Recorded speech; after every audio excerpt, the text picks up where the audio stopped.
Hello everyone, I am Jay and I'm here to talk to you a little bit today about the Canadian Forces. Now before we begin, let me say that I am a fairly patriotic Canadian and I don't have anything against the Canadian Forces. To start off, the Canadian Forces tell us about 104,000 troops. That is 66,000 active duty troops and 34,000 reserve force troops, as well as 4,000 paramilitary forces such as the military police and other forces of that nature and such. Now, I don't know about you guys, but I personally find that pathetic. Really pathetic. Myanmar has a larger military than we do. 5 times our military. Where the flip is Myanmar anyways? 104,000 troops for 34 million people. That's a 3.1 per thousand capita. Or however you pronounce that. The United States Armed Forces totals roughly 3 million troops. And the total population of the United States is roughly 305 million. So, the United States possesses a rough 9.5 per thousand capita, or however you say it. The Canadian Forces is looked at as one of the best trained armies in the world. However, superior training in no way beats firepower, something we do not possess. I personally feel that the Canadian Forces is too scared to show its firepower. Russia buys battleships and warships and Apache helicopters while we buy tourist helicopters and mount miniguns on them. And that is no substitute for any sort of real firepower.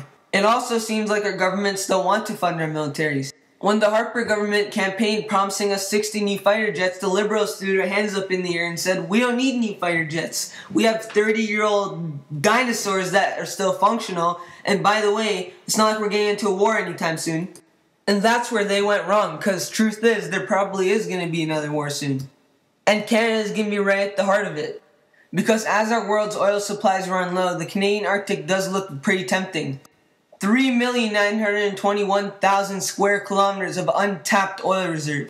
To put that into perspective, that's larger than the size of India.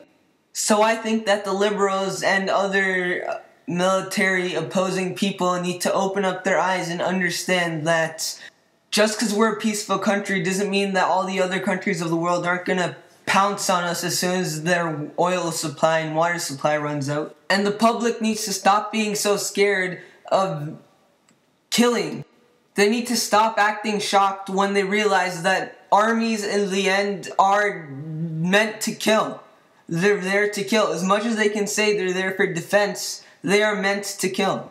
So to sum things up, in case you didn't pick this up during the course of the video, I find it pathetic that the second largest country in the world has a military of 104,000 troops. I do understand that we have our alliances and our allies, but that's not going to help us when they all want our oil just as bad as the other enemies do. So thanks for watching, and I do realize that there's going to be a lot of people with different opinions, so if you do, leave them in the comments.